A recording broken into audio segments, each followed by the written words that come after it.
Now that you know almost everything about impulsivity and ADHD, let's talk about how one may actually use strategies in daily life to work on impulsivity.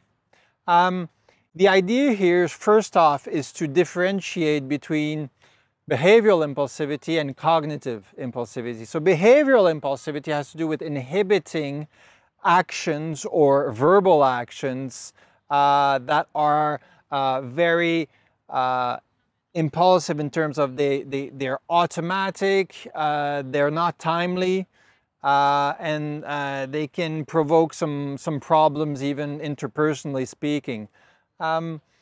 This type of impulsivity, so behavioral impulsivity, is linked to emotion regulation and the difficulty perhaps with intense affect triggering impulsivity.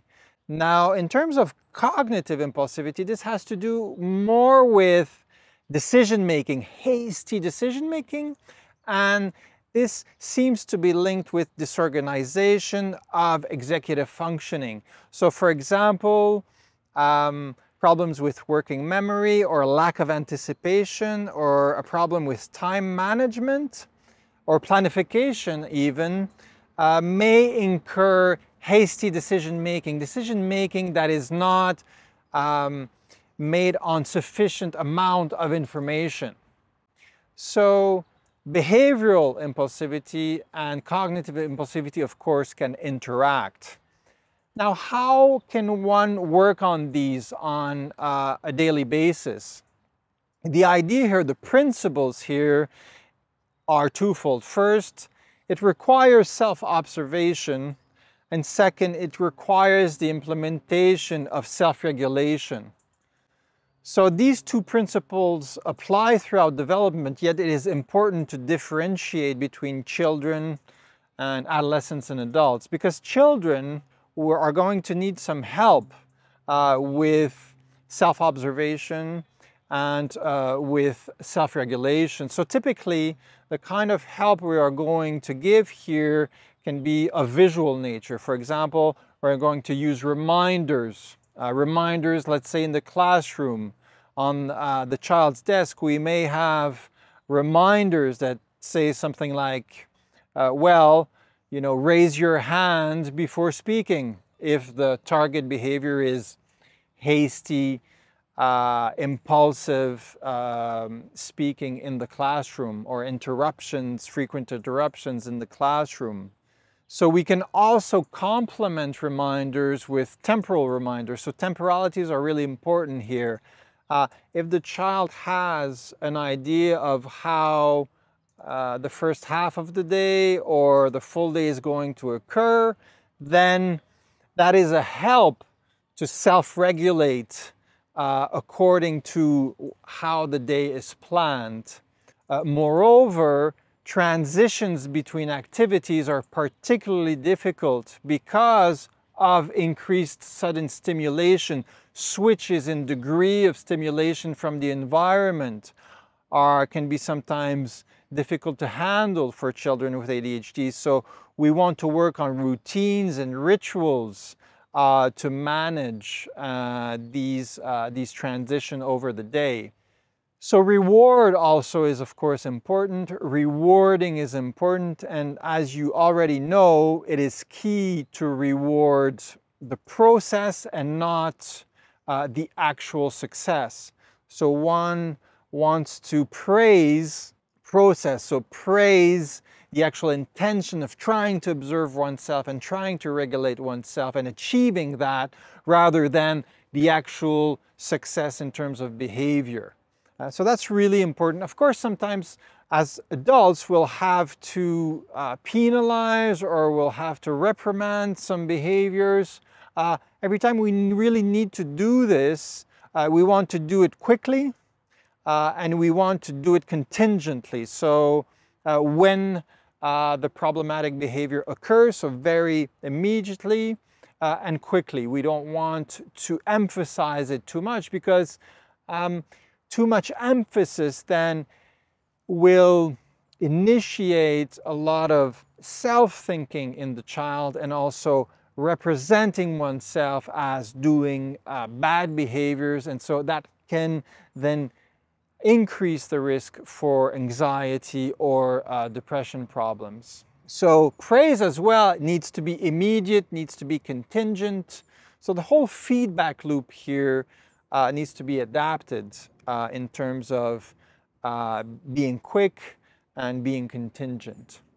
Now, what about adolescents and adults? So the philosophy is the same, right? Self-observation and increased self-monitoring. The whole idea here is to develop curiosity. This can be achieved through psychoeducation, through gaining more information on how one functions. And the whole idea here is to see vulnerabilities as opportunities of personal enrichment. One tries to be as positive as possible with oneself, to really cultivate interest and curiosity in how one functions.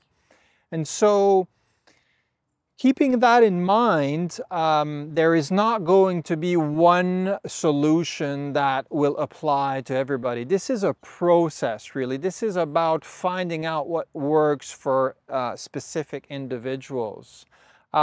And so we can, of course, be inspired by techniques, especially the one that I'm going to talk about, but keep in mind that this is not a one-size-fits-all strategy here.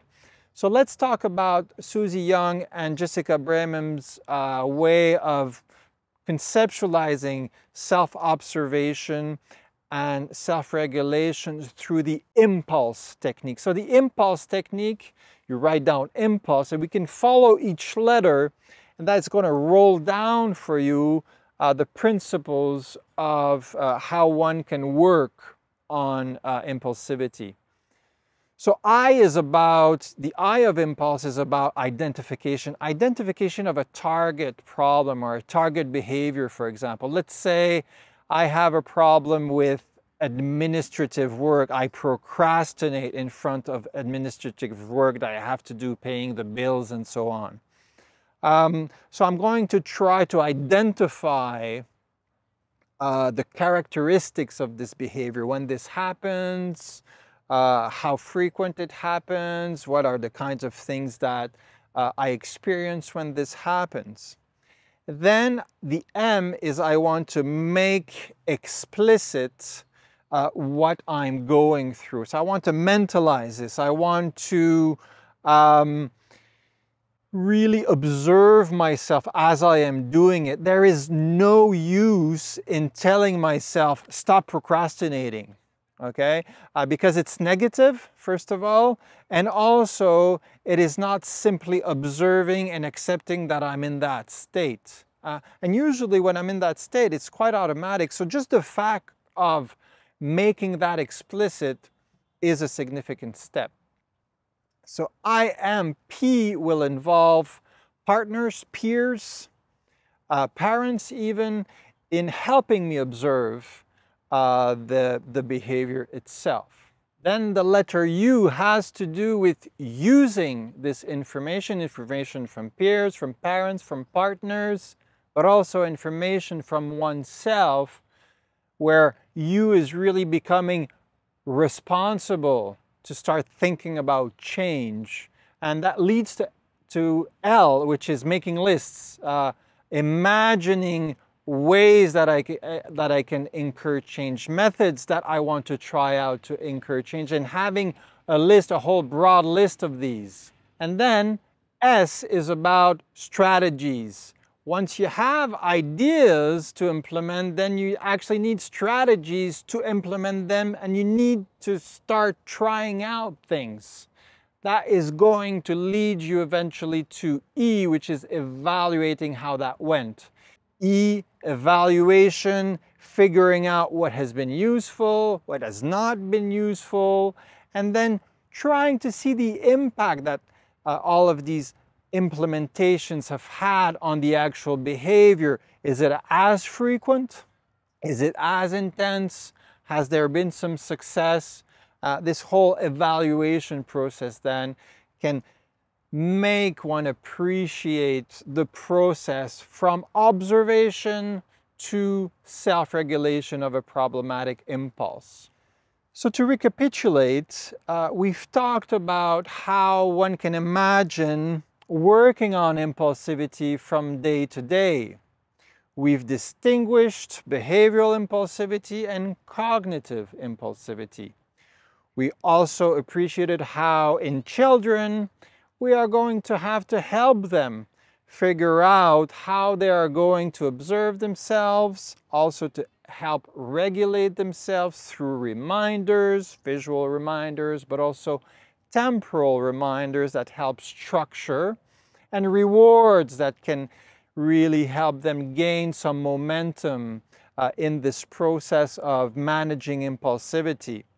For adolescents and adults, the principles are the same. There's no one technique that fits all, but the idea really is to get interested, curious into observing, applying some strategies, some techniques, and then evaluating them to see the kind of success we can gain on impulsivity.